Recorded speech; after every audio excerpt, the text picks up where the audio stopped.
चलिए, तो कैसे हैं आप सभी? हमको उम्मीद है मस्त स्वस्थ और बिल्कुल अच्छे होंगे और अपनी पढ़ाई कर रहे होंगे। तो आपका नवंबर में जो 19 तारीख से आपका सेकेंडरी स्कूल एग्जामिनेशन का जो पेपर होने वाला है उसको हम देखने वाले हैं और उसमें आपको पता चले कैसा क्वेश्चन आता है। तो देखिए, सेकेंडरी स्कूल एग्जामिनेशन 2025, माध्यमिक स्कूल परीक्षा 2025 एनुअल मतलब सेंटअप एग्जाम में जो पढ़ने वाला है, पिछले साल आपका सेंटअप एग्जाम में जो पढ़ा था उसका पेपर है यही वाला। और जो इस बार पढ़ेगा उस तरह से पता चलेगा कि आपका क्वेश्चन आता कैसा है, ठीक है। और कुल क्वेश्चन जो था 110 गो था और टाइमिंग 2 घंटा 45 मिनट साइंस में होने वाला है। विषय कोड आप देख लीजिएगा 112 होने वाला है। फुल मार्क्स 80 नंबर का, क्योंकि 20 नंबर का आपका प्रैक्टिकल होता है, ठीक है। तो आगे चलते हैं और हर एक क्वेश्चन को बारी बारी से देखने और पढ़ते चलते हैं ताकि पता चले कि क्वेश्चन कैसे आता है। अनुभव होना चाहिए ना। इस पेपर को देखने के बाद आपको 70-80% कॉन्सेप्ट क्लियर हो जाएगा कि पेपर इतना आसान आने वाला है, ठीक है। चलिए देखते हैं आगे।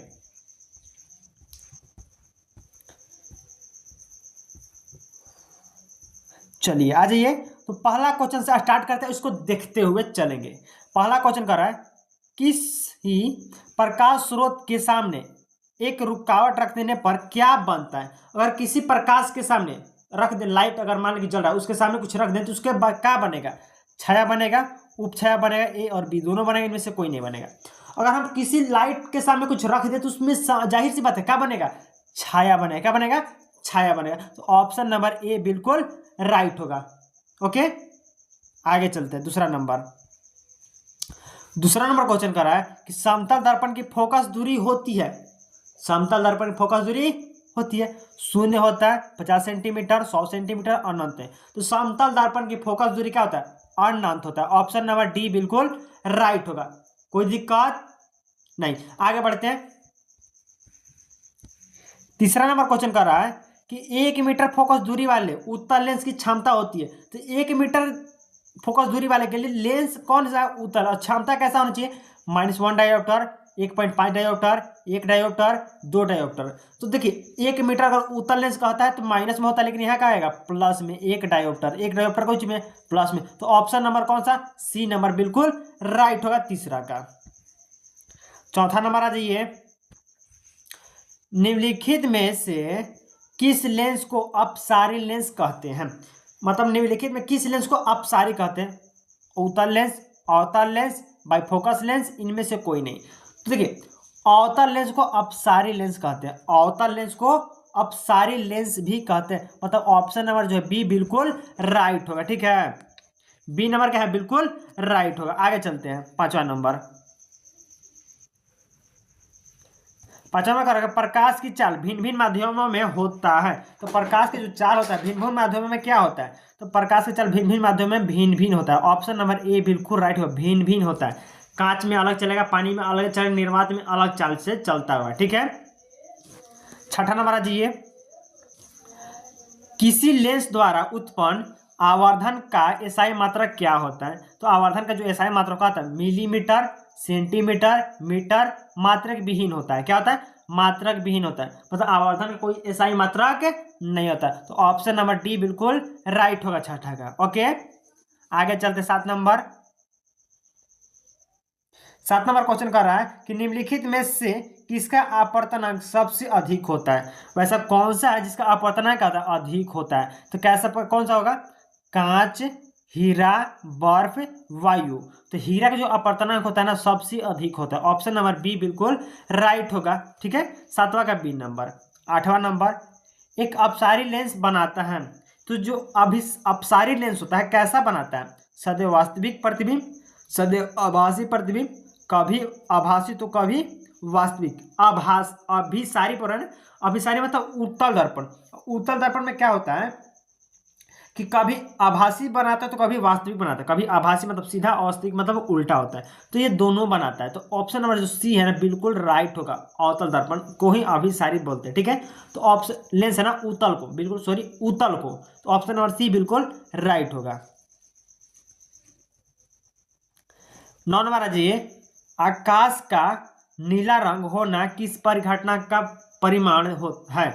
किसका परिमाण है? आकाश का रंग जो नीला है किसका परिमाण है? अपवर्तन का, प्रकीर्णन का, परावर्तन का, इनमें से किसी का नहीं। तो ऐसा कौन सा है जो मतलब आकाश नीला क्यों दिखता है? तो प्रकाश का प्रकीर्णन, प्रकीर्णन के कारण जब प्रकाश धरती पर आता है तो धरती पर आता है तो जानते हैं धरती पर 1/3 धरती, लेकिन 3/3 क्या है, पानी, समुद्री पानी। और जब प्रकाश आता है तो पानी परावर्तित होकर आकाश में जाता है, जिसके वजह से जो पानी नीला कलर के हो ना, इसके वजह से आपको आकाश क्या होता है, नीला दिखाई देता है। नीला किस दिखाई देता है, तो प्रकीर्णन के कारण। ठीक है, ऑप्शन नंबर बी बिल्कुल राइट होगा 9 का।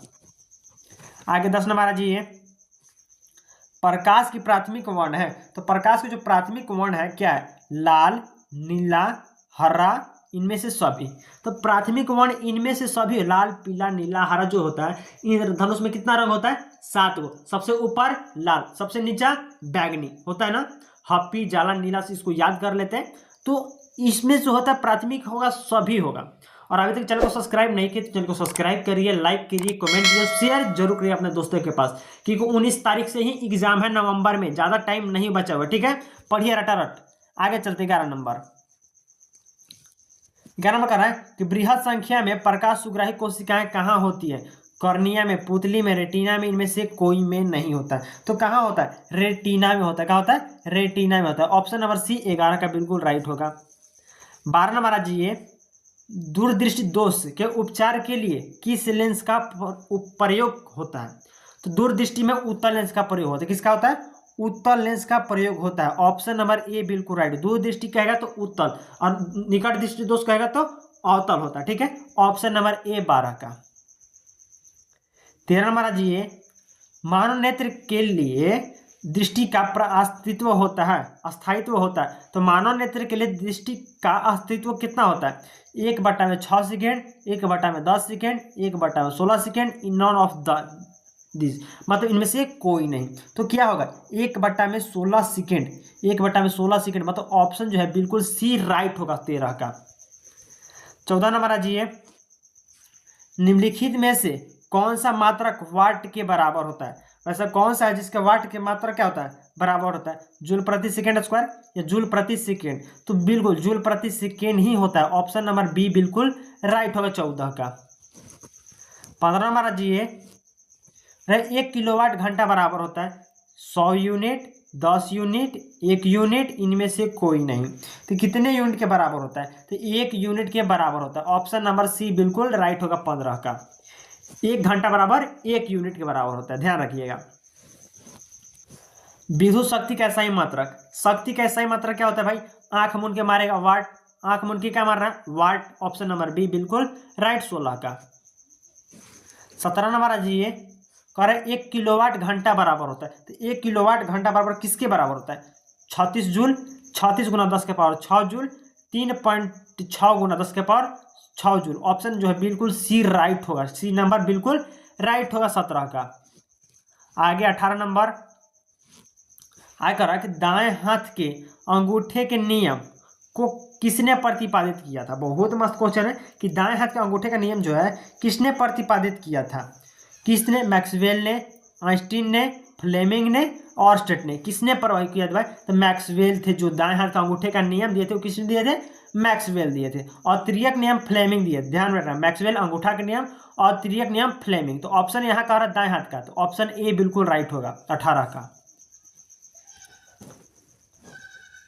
19 नंबर देखिए क्या कर रहा है कि विद्युत फ्यूज विद्युत धारा के किस सिद्धांत पर कार्य करता है। जो विद्युत फ्यूज होता है विद्युत धारा किस सिद्धांत पर कार्य करता है, चुंबकीय पर, रासायनिक पर, उष्मीय पर, इनमें से कोई पर नहीं। किस पर, तो उष्मीय पर काम करता है। ऑप्शन नंबर सी बिल्कुल राइट होगा। ठीक है, 20 नंबर कह रहा है कि 1 माइक्रो एम्पियर बराबर, 1 माइक्रो एम्पियर बराबर 10 के पावर माइनस 1 एम्पियर, 10 के पावर माइनस 2 एम्पियर, 10 के पावर माइनस 3 एम्पियर, 10 के पावर माइनस 6 एम्पियर। तो किसके बराबर होता है भाई, 10 के power minus 6 ampere. Option number D बिल्कुल राइट होगा 20 का। ठीक है, 20 क्वेश्चन हो चुका है। आगे चलते हैं, रटारट 80 क्वेश्चन का पेपर होने वाला है। ठीक है, भागिएगा मत, बने रहेगा अंतिम तक।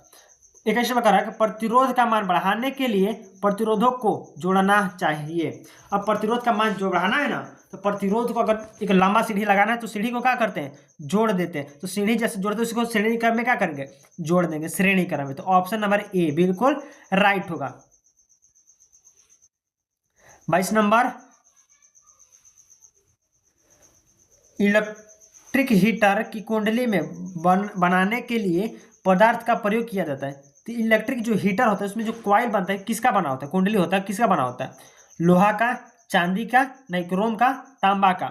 नाइक्रोम एक मिश्र धातु है जो कि गर्म ताप को सह सकता है, मतलब नाइक्रोम का बनता है। ऑप्शन नंबर सी बिल्कुल राइट होगा। 23 नंबर, निम्नलिखित में से कौन ग्लोबल वार्मिंग के लिए उत्तरदायित्व है? तो ग्लोबल वार्मिंग के लिए जो है कौन उत्तरदायित्व है? NH3, O2, NO2, CO2। Option number D बिल्कुल राइट होगा, 23 का बिल्कुल राइट होगा। ठीक है, 24 नंबर आ जाइए, निम्नलिखित में कौन जीवाश्म ईंधन है? तो जीवाश्म ईंधन जो है कौन है? पहला बोला पेट्रोलियम, प्राकृतिक गैस, कोयला, उपयुक्त सभी। जीवाश्म ईंधन कहने का मतलब जीवित हो, क्या होगा? जीवित हो। तो उपयुक्त सभी क्या है? जीवित प्रकार के हैं, क्योंकि पेट्रोलियम खत्म हो सकता है, प्राकृतिक गैस भी खत्म हो सकता है, कोयला भी खत्म हो सकता है। उपयुक्त सभी, डी नंबर बिल्कुल राइट होगा 24 का। 25 नंबर का कह रहा है कि सूर्य तथा अन्य स्रोतों द्वारा उत्सर्जित विशाल ऊर्जा का स्रोत है नाभिकीय विखंडन, नाभिकीय संलयन, ए तथा बी दोनों, इनमें से कोई नहीं। तो क्या होगा 25 का? 25 का आपका ऑप्शन नंबर जो है सी बिल्कुल राइट होगा। क्या होगा? C number. क्या होगा? सी नंबर, मतलब ए और बी दोनों, नाभिकीय विखंडन और नाभिकीय संलयन। ऑप्शन नंबर सी बिल्कुल राइट होगा। और अभी तक चैनल को सब्सक्राइब नहीं किया तो चैनल को सब्सक्राइब करिए, लाइक करिए, कमेंट करिए और शेयर जरूर करिए अपने दोस्तों के पास। ठीक है, आगे चलते हैं। 26 नंबर क्वेश्चन कह रहा है कि टिहरी बांध का निर्माण का उद्देश्य क्या है? तो टिहरी बांध का निर्माण का जो उद्देश्य है क्या है? भूमि सिंचाई, बिजली उत्पादन, जल आपूर्ति, इनमें से सभी। बिल्कुल ऑप्शन नंबर डी है बिल्कुल राइट होगा 26 का। 27 नंबर आ जाइए, खिलौनों में किस सेल का उपयोग होता है? तो खिलौनों में कौन सा सेल होता है? कौन सा सेल होता है बाबू? सौर्य सेल होता है। कौन सा सेल होता है? सौर्य सेल, सूखा सेल होता है, सूखा सेल। ऑप्शन नंबर सी बिल्कुल राइट हो 27 का, सूखा सेल होता है। 28 नंबर आ जाइए, जल में वैद्युत अपघटन में कैथोड पर कौन सी गैस मुक्त होती है? कौन सी गैस मुक्त होती है? ओजोन, ऑक्सीजन, हाइड्रोजन, इनमें से कोई नहीं। तो कौन सा ऐसा गैस है जो मुक्त होता है? तो हाइड्रोजन गैस जो होता है मुक्त होता है। ऑप्शन नंबर सी बिल्कुल राइट होगा 28 का, हाइड्रोजन। 29 नंबर आ जाइए, क्या कह रहा है? नीचे दी गई अभिक्रिया के संबंध में कौन सा कथन सत्य है? ZnO+C, ZnOC।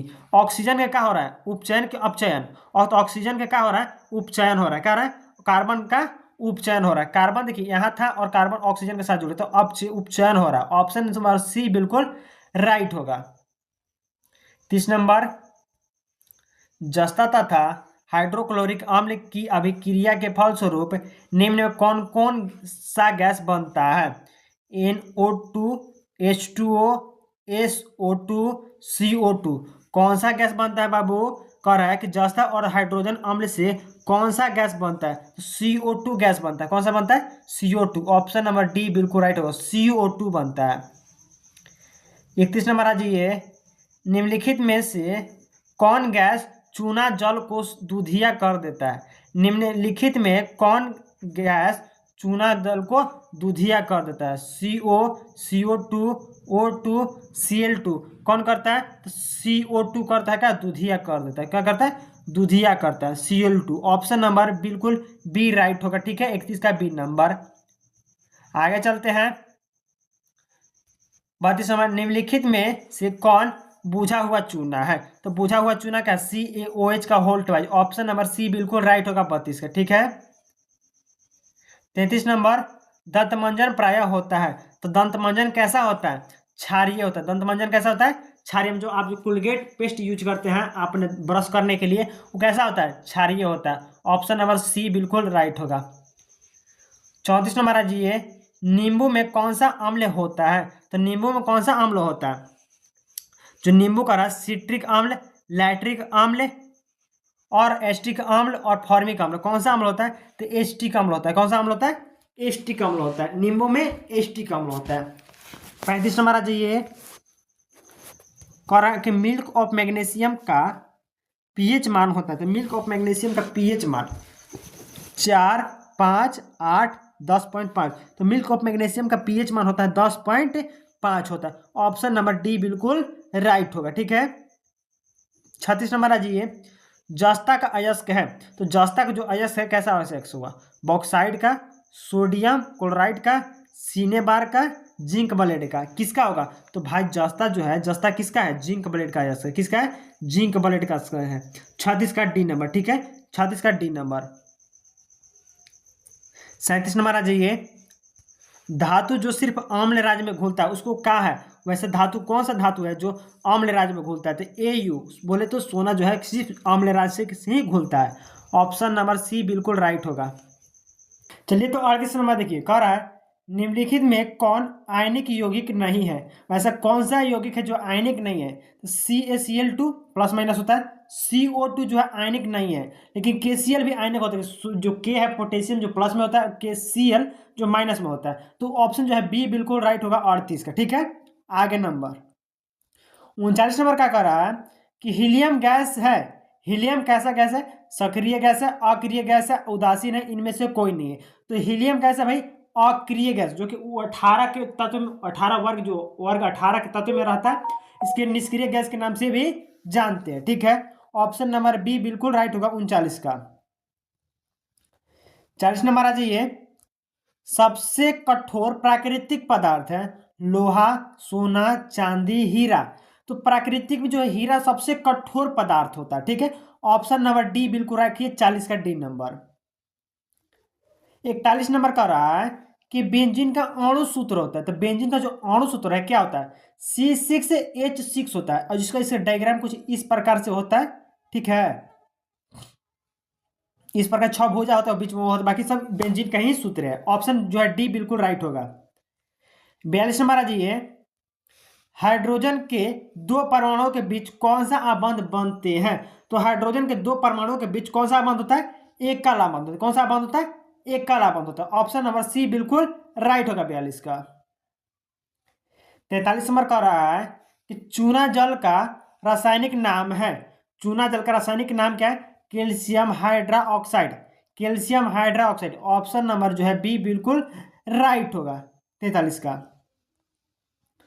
44 नंबर क्या कह रहा है कि चीनी का रासायनिक सूत्र है, चीनी का रासायनिक सूत्र है, चीनी का रासायनिक सूत्र क्या होता है, C12H22O11 जो है चीनी का रासायनिक सूत्र है, लेकिन ग्लूकोज का रासायनिक सूत्र C6H12O11 जो है वो ग्लूकोज का होता है, तो ऑप्शन जो है सी बिल्कुल यहाँ राइट होगा, चीनी का पूछ रहा है तो सी नंबर 44 का। 45 नंबर आ जाइए, निम्नलिखित में कौन कार्बनिक यौगिक सबसे अधिक क्रियाशील है, वैसा कौन सा यौगिक है जो कार्बनिक है और क्रियाशील है, अधिक क्रियाशील है, तो मेथेन जो होगा सबसे अधिक क्रियाशील होता है। ऑप्शन नंबर बी बिल्कुल राइट होगा, मेथेन, ठीक है। 6ठा नंबर क्या कर रहा है कि मेंडलीफ ने अपने आवर्त सारणी तैयार करने के लिए कौन सा मापदंड अपनाया, न्यूट्रॉन संख्या, परमाणु संख्या, परमाणु द्रव्यमान संख्या, मोल संख्या। देखिए आप चैप्टर जब 5 पढ़ेगा तो उसमें 4 नाम आएगा, न्यूलैंडस का अष्टक नियम और डोबेराइनर का त्रिक नियम और मेंडलीफ के आवर्त नियम और मोसले का आवर्त सारणी। उसमें आप 4 नाम में आप जो 3 नाम तो जो है परमाणु द्रव्यमान पर काम किए थे, लेकिन एक था परमाणु संख्या पर जो कि लास्ट वाला मोसले का था, बाकी सब क्या है परमाणु द्रव्यमान पर, चाहे आपका डोबेराइनर का त्रिक नियम हो, मेंडलीफ का आवर्त नियम हो या अष्टक नियम हो, सभी का है परमाणु द्रव्यमान पर। ऑप्शन नंबर बी रखिए 46 का। 47 नंबर पर रहा है कि निम्नलिखित में कौन क्षार धातु नहीं है, वैसा कौन सा धातु है जो क्षार नहीं है, Mg, Na, Rb और Li, मैग्नीशियम, सोडियम, अर्बेनियम और लिथियम, तो मैग्नीशियम जो है सोडियम अति नहीं है, क्षार नहीं है, ठीक है, ये कौन सी है धातु है, क्षार नहीं धातु नहीं है। ऑप्शन ए जो है बिल्कुल राइट होगा 47 का, क्षार धातु नहीं है। 48 नंबर आइए, निम्नलिखित में कौन हैलोजन समूह का सदस्य है, तो हैलोजन समूह के जो सदस्य क्या है, बेरिलियम है, ब्रोन है, ब्रोमीन है, बेरिलियम है, ठीक है, तो कौन है, ब्रोन जो है ना आपका है हैलोजन तत्व का समूह, मतलब डी ब्लॉक का तत्व है। ऑप्शन जो है बी बिल्कुल राइट, ठीक है, हैलोजन तत्व समूह कहने का मतलब डी ब्लॉक का तत्व, ठीक है। आगे चलते हैं 49 नंबर, जिंक की परमाणु संख्या होता है, जिंक के परमाणु संख्या कितना होता है, 30 होता है, ठीक है। ऑप्शन नंबर डी बिल्कुल राइट होगा 30। 50 नंबर आ जाइए, निम्नलिखित में कौन विद्युत ऋणात्मक होता है, तो विद्युत ऋणात्मक होता है अधातु। ऑप्शन जो है ए बिल्कुल राइट होगा। आगे चलते हैं 51 नंबर, राजस्थान के किस ग्राम को चिपको आंदोलन के क्रम में महिलाओं ने जाने दी थी? तो कहाँ है? रेनी जो गांव है राजस्थान का, एक रेनी है, वहां से चिपको आंदोलन का शुरुआत हुआ था, रेनी। ऑप्शन नंबर डी 51 का बिल्कुल राइट। 52 नंबर, निम्नलिखित में किसके कारण पर्यावरण में संतुलन बिगड़ जाता है? तो पर्यावरण में संतुलन बिगड़ रहा है तो कैसे बढ़ा? बढ़ती मानव जनसंख्या के कारण क्या है? बढ़ेगा। अगर मानव जनसंख्या बढ़ेगा तो उसकी खर्चा और खपत बढ़ेगा, व्यवस्था रहने और खाने की जो है उसका व्यवस्था पड़ेगा, तो जब बढ़ेगा तो उसका क्या होगा? क्या पर्यावरण पर क्या कर रहा है? प्रभाव पड़ने वाला है। आगे चलते 53 नंबर, पर्यावरण को प्रदूषण से बचाने का सबसे अच्छा तरीका क्या है? वस्तु का पुनर्चालन, मतलब एक वस्तु को बार बार चलाते रहिए। वस्तु का पुनर्उपयोग, एक को दोबारा उपयोग करिए। वस्तु का उपयोग में कमी, उसको क्या करिए? कम उपयोग करिए। इन सभी से क्या किया जाता है? पर्यावरण को प्रदूषित होने से क्या किया जाता है? बचाया जा सकता है। 53 का डी नंबर। 54 नंबर, सौर सेल में किसका उपयोग होता है? तो सौर सेल में जो होता है यूरेनियम का उपयोग होता है। किसका? यूरेनियम का। 54 का ए नंबर। ठीक है, आगे चलिए। 55 का रहा है, निम्नलिखित में कौन मुख्य बायोगैस है? बहुत मस्त क्वेश्चन है। बायोगैस है क्या है? मिथेन जो है एक प्रकार की क्या है? बायोगैस है। तो ऑप्शन नंबर बी बिल्कुल राइट होगा 55 का। देखिए 56 नंबर क्वेश्चन, मनुष्य के दांत की सबसे ऊपरी परत होती है। तो मनुष्य का जो दांत है उसका ऊपरला जो परत है क्या कहलाता है? तो इनामेल कहलाता है। सबसे ज्यादा इंपॉर्टेंट क्वेश्चन है इनामेल। ठीक है, ऑप्शन नंबर सी बिल्कुल राइट होगा 56 का। 57 नंबर आ जाइए, अगर जठर ग्रंथि पाई जाती है तो जठर जो ग्रंथि होती है कहाँ पाई जाती है? यकृत में, आंख में, अमाशय में, अग्न्याशय में। तो जठर ग्रंथि अमाशय में पाया जाता है। कहाँ पाया जाता है? अमाशय में। तो 57 का सी नंबर बिल्कुल राइट होगा। 58 नंबर आ जाइए, निम्नलिखित में कौन वसा के पाचन में सहायक होता है? तो वसा के पाचन में जो सहायक होता है क्या होता है? लाइपेज होता है। क्या होता है? लाइपेज होता है। ऑप्शन नंबर 58 का ए बिल्कुल राइट होगा, लाइपेज। 59 नंबर आइए, पीत रस का रंग होता है। तो पीत जो रंग होता है आपका, उसका रंग कैसा होता है? मुर्गा मुर्गी में होता है शायद आपका हरा रंग का होता है, लेकिन मनुष्य में जो पीत रंग होता है कैसा होता है? पीला होता है। तो ऑप्शन नंबर 59 का ए बिल्कुल राइट होगा। 60 नंबर क्या कर रहा है, पौधों में श्वसन होता है। तो पौधों में जो श्वसन होता है कहाँ से होता है? तना में, पत्तियों में, जड़ों में, इन सभी में। हाँ, तो पौधों में जो श्वसन होता है इन सभी के माध्यम से होता है। ठीक है, और अभी तक चैनल को सब्सक्राइब नहीं किया तो चैनल को सब्सक्राइब करिए, लाइक कीजिए, कमेंट कीजिए, शेयर करिए। आज भाई इतना ही रहते हैं, मिलते हैं एक नेक्स्ट वीडियो के साथ।